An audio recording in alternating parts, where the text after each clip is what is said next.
We're continuing the football-related mental health discussion here with Brett Gray of Sack the Stigma. He's connected to the University of Michigan, does a lot of work with them, but does a lot of work with colleges and athletes around the country to help destigmatize mental health in sports. So we always enjoy talking to him because he's got a great message and a great cause.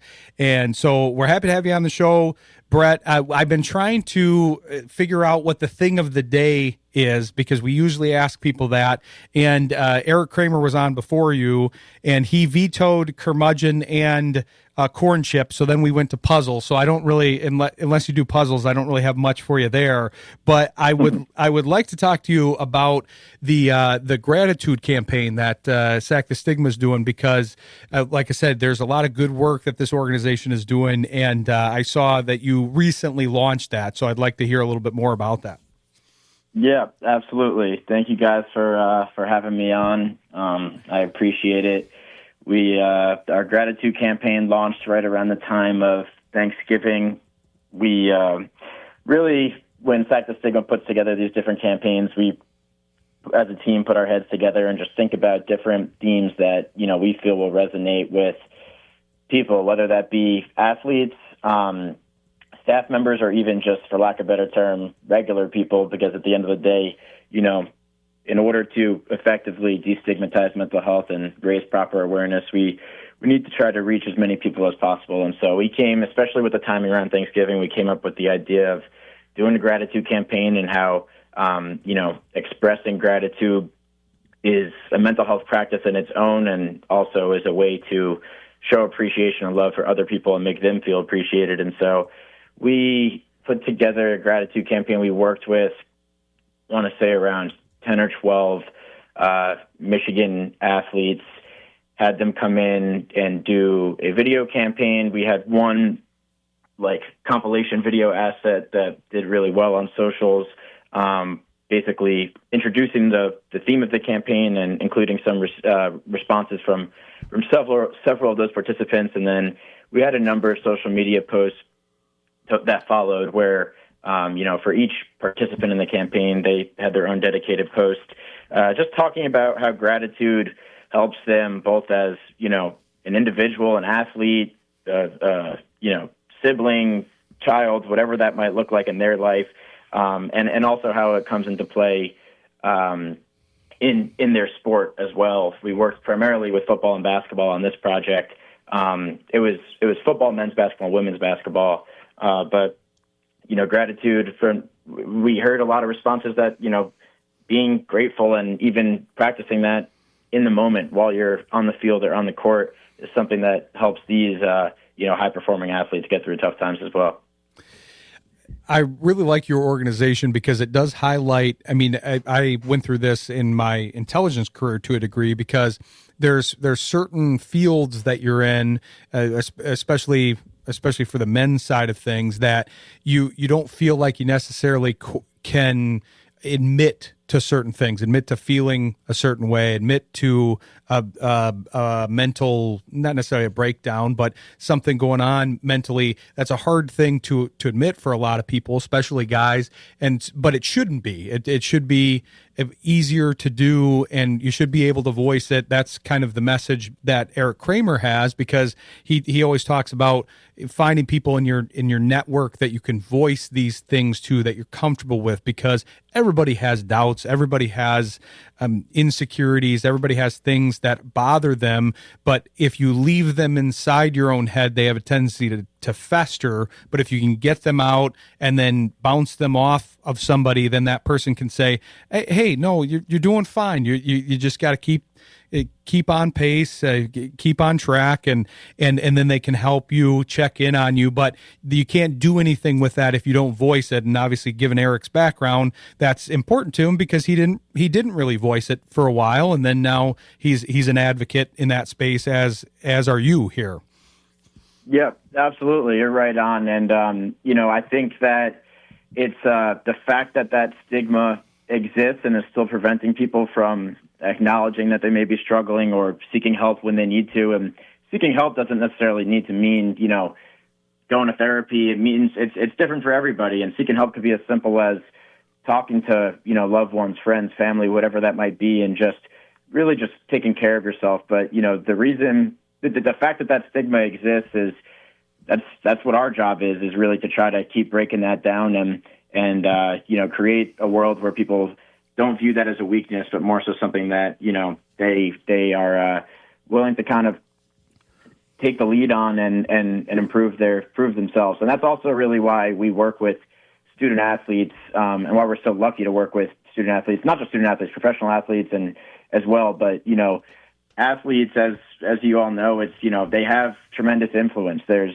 sports is a massive thing where, people take Michigan football, for example, it's every Saturday. There's millions of people tuning in and watching these guys, but viewing them really as athletes and hoping that they win a game and score and,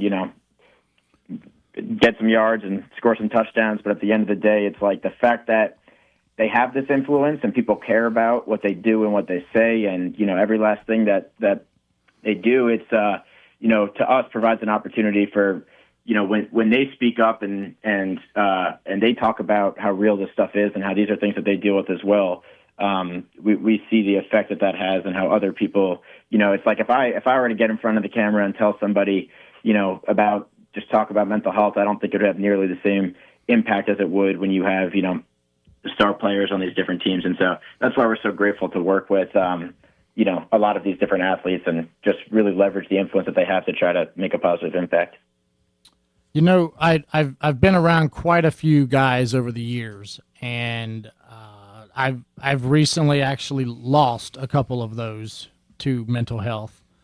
And I think when we finally see someone step out and say something, for those of us that understand it and have been through it, I think we see it as such a relief off our shoulders and like a breath of fresh air that someone finally feels like it's okay to feel like we say the word admit, but it's not an admission. I mean, it's a feeling, right? Like you have your feelings and you have what you're going through. I think when you say admission, that sometimes gives it a negative connotation, but knowing that someone can speak and reach out for help is stronger than most people could ever imagine, because you're taking one of your most vulnerable weaknesses and you're fighting against it, and you are accepting the challenge of, I know that I could be judged, I know that I could be looked at in a certain way, but if I don't do this, I don't know what's going to happen next. And I think that's something that a lot of people need to really focus on is the strength it takes to do something actually builds your courage and gives you so much more, because then you see that you're making a difference for other people as well, and they don't have to feel like they're in the dark and they're doing this alone. And I think sometimes when people go through similar things, there's a bonding that can happen. And I think it can happen in a world where you might not even meet that person, but you just hear about them. And I think that's a very strong thing.